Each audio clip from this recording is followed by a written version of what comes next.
In the land of ancient Egypt, where the mighty Nile flows and pyramids touch the sky, stories of gods and creation were told.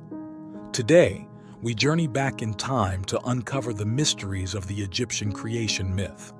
A tale that begins with nothing but chaos and ends with the birth of the world. In the beginning, there was only none, the boundless and dark waters of chaos. It was a place of endless possibilities, but also of great nothingness.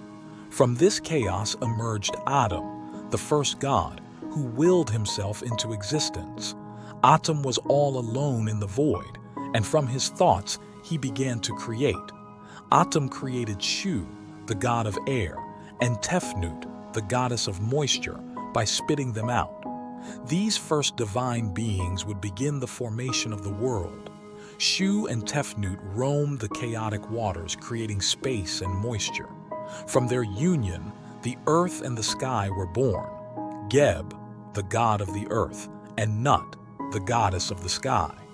Geb and Nut fell deeply in love, but their embrace left no space for the world to exist. Atum commanded Shu to separate them, and thus the earth and sky were parted.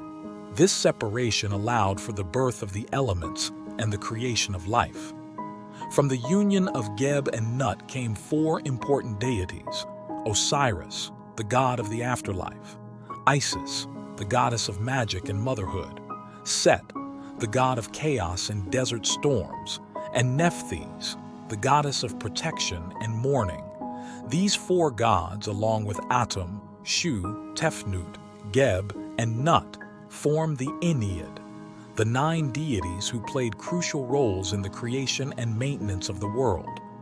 Osiris, beloved by the gods and humans, became the first pharaoh of Egypt. He taught humanity agriculture, laws, and civilization. However, his brother Set, driven by jealousy, plotted against him. Set deceived Osiris, trapping him in a coffin and casting it into the Nile.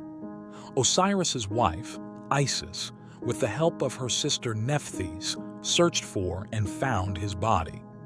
Isis used her magic to briefly resurrect Osiris, and in that time, they conceived their son, Horus. Osiris then became the ruler of the underworld, overseeing the cycle of life and death. Horus, the falcon-headed god, was raised by Isis to avenge his father and reclaim the throne of Egypt. When he came of age, he challenged Set for the throne. The battle between Horus and Set lasted for years, with neither gaining a decisive victory. They fought on land, in the sky, and even in the water.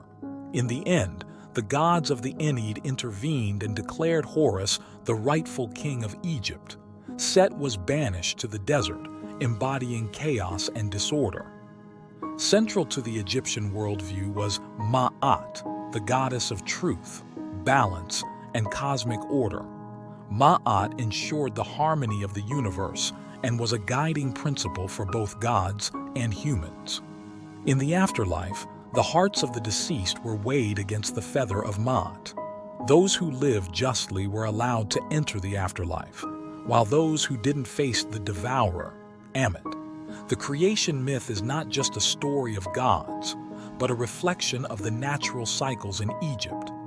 The Nile's annual flooding, the rise and setting of the sun, and the agricultural seasons all mirrored the eternal cycle of creation, death, and rebirth.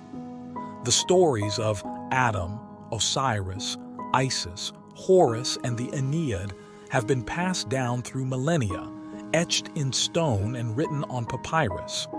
They continue to captivate and inspire, reminding us of the rich cultural heritage of ancient Egypt. And so, the story of creation, from the chaos of Nun to the order of Ma'at, remains a timeless tale, inviting us all to explore the wonders of ancient Egypt.